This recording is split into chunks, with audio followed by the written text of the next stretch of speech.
Welcome back to another episode of the CSK8 podcast. My name is Jared O'Leary. In this week's episode, I'm going to unpack a very short article. Today's article is titled Talking About Music, Better Questions, Better Discussions, and is written by Randall Everett Alsop and Marcia Baxter. And yes, I did say talking about music. So I have mentioned in podcasts that I highly recommend reading outside of literature within the field itself and getting some inspiration from other areas. So in this instance, I'm going to actually talk about a music article, but I'm going to relate it to computer science education.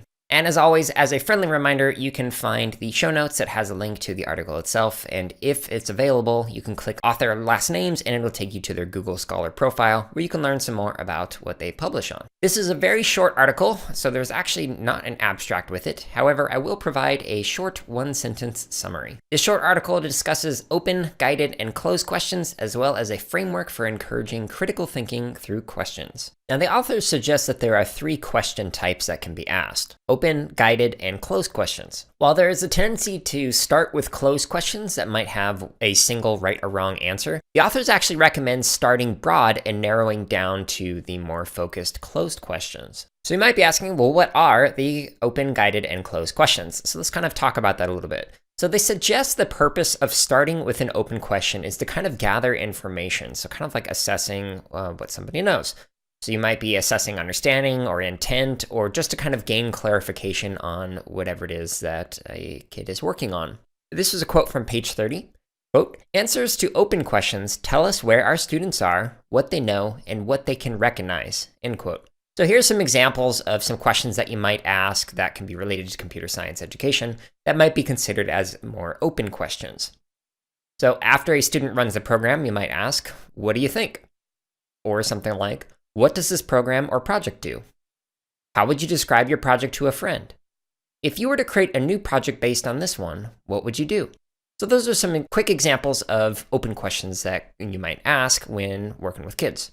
So on page 30, they suggest that guiding questions are used to, quote, "elicit more targeted responses from students," end quote. And here's another quote from the same page. Quote, "While guided questions remains a student-centered activity, the teacher assumes responsibility for guiding learning, for helping students discover and uncover new information," end quote. So the purpose of a guiding question might be to get kids to kind of discover or uncover an understanding that they're working on. So here are some potential examples that you might use that might be considered guided questions. So if making a game, you might ask, "What makes this game fun to play?" Or if making an animation with code, you might ask, "How did your code work together to animate a sprite?" Or even asking questions about specific concepts. So for example, how might you include variables in your project? What about conditionals? How might you include those in your project? Now, closed questions often only have one correct answer. And here's a modified version of a quote to make it more relevant to CS education. This is from page 30. Quote, "Ideally, teachers ask these questions to draw attention to a particular computer science concept, practice, or feature in a program that guided questions have failed to uncover," end quote. So for example, after asking a series of guided questions, you could pose questions like, "Nobody mentioned the use of conditionals in this project. What are the conditionals used for?" Or, "Why do we need a variable in this particular function?" Or something like, "How many functions are running in parallel to animate the sprite?" So those are all examples of some closed questions. And so you'll notice it just goes from, as the name suggests, more open-ended with the open questions to more closed-ended in terms of right or wrong answers, but still kind of getting kids to kind of think deeper about what it is that they're working on. So here's another quote from page 30, and it's modified. Quote, "Questions like these do not halt discussions, but they do help to fill in missing pieces and give students a more complete grasp of the project they are examining," end quote. And by the way, because this is a music education article, I'm slightly modifying these last two quotes just to make it so that it's mentioning computer science rather than a music project. However, the original intent is still there. Okay, so the authors also discuss a framework for critical listening questions that I'd like to kind of reframe for computer science education. So there are three categories that they mention: analytical questions, judicial questions, and creative questions. So analytical questions can be used to kind of encourage thinking through how a program is constructed. So for example, you might ask, "Why does this program need this particular function? How does this sprite or program change when we get to this line of code? Or how is this code similar to this other project?" Analytical questions can be used to kind of situate vocabulary. So for example, if a guiding question leads kids to describe a function for scoring a point in a game, but they don't describe the score as a variable, this might present an opportunity to kind of discuss what a variable is and brainstorm how else variables might be used in projects. Now, judicial questions, on the other hand, invite kids to kind of share their reactions or feelings. So for example, you might ask, what was your favorite part of the story made in Scratch? What part of this program is interesting to you? Why did this program work? Judicial questions can include analytical questions as a follow-up to kind of support the rationale. So it's not like you have to segment these questions into different categories and be like, I'm only going to ask judicial questions today or only ask analytical questions. Now, creative questions kind of often synthesize understandings and can include both analytical and judicial thinking. So an example of a creative question might be something like, what would you do differently if you were to create a similar project? What code would you keep and what would you change? Or, now that you've completed this project, what can we do with what you learned? So that's kind of a summary of some of the main points that are in this particular article, again, translating it for computer science education. Now I want to provide some of my own tips or suggestions that are related to questioning techniques for computer science. I'd like to add that open and guiding questions can also be used to kind of encourage thinking through project extensions or add-ons that extend a project's functionality beyond what it can already do, as well as to kind of assess understanding. So here are some examples of questions that are kind of in relative order from open to guided questions. So starting from open, what questions do you have about coding? What would you change or add in your project if you were to give it as a gift for someone? How could you use this project for another class? Where would you find a project like this outside of school? How is this project similar or different from previous projects? What's something you want to do in your project but don't know how to do right now? What other projects could you create that would use similar coding concepts? What could you do to make this game a multiplayer game instead of a single-player game? What could you add or change to this code, and what do you think would happen? What happens if we change the order of these blocks or lines of code?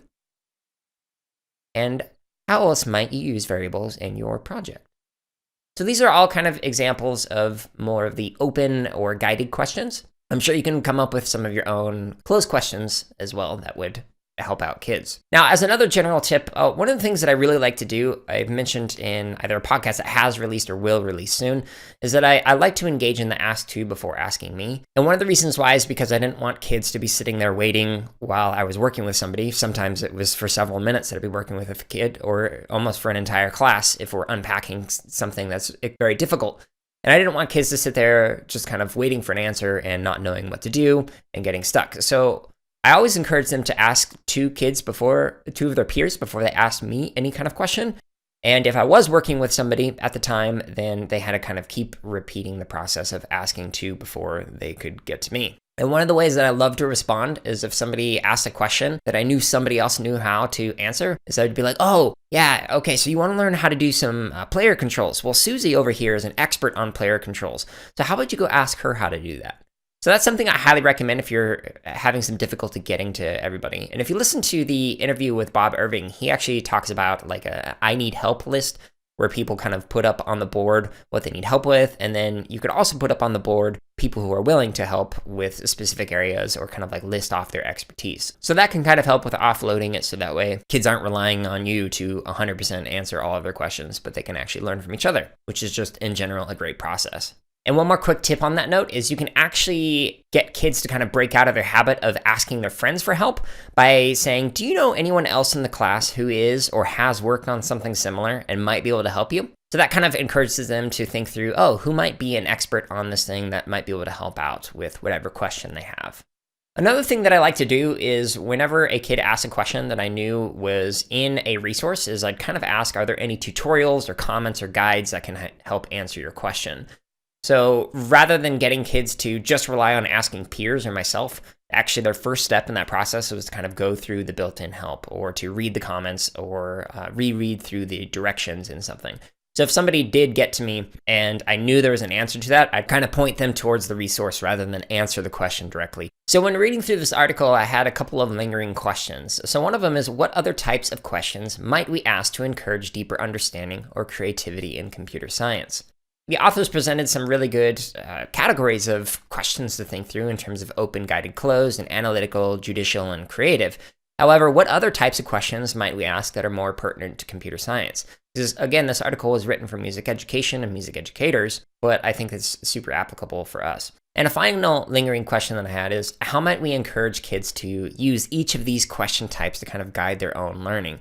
So rather than an adult in the room asking the questions to peers, maybe we could have peers asking these types of questions to each other, maybe at the end of class when they're sharing understandings of what they worked on, or maybe even just like through an ipsative, self-reflective practice where you're kind of thinking through, okay, I know I need to be able to do X, Y, and Z, but I haven't figured this out yet. So what kind of questions can I ask myself to maybe figure out an answer to this, and just kind of narrow down a process for finding a solution. I hope you found this episode useful. I know it was a very quick one because this particular publication was only a few pages long. However, if you want to learn more, I've got a short video that kind of talks about this approach that I created for Boot Up, and you can find that in the show notes, or you can find the resources in the free lesson plans that I create that are available at bootuppd.org. But again, links to that in the show notes if you're interested in learning more about using questioning techniques in computer science education. Now, the next Unpacking Scholarship episode is also going to talk about questions, and it's actually a study on questions used in a makerspace setting. And then the following two Unpacking Scholarship episodes after that kind of dive a little bit deeper into makerspaces and that kind of culture, and then actually provides a critique of it that I think is very relevant to CS educators, because we've mentioned several times in this podcast using like rhizomatic learning and things like that, and other approaches that are very common in makerspaces. So I like to spend a couple more episodes talking about makerspaces before I move on to some other topics to unpack in these type of episodes.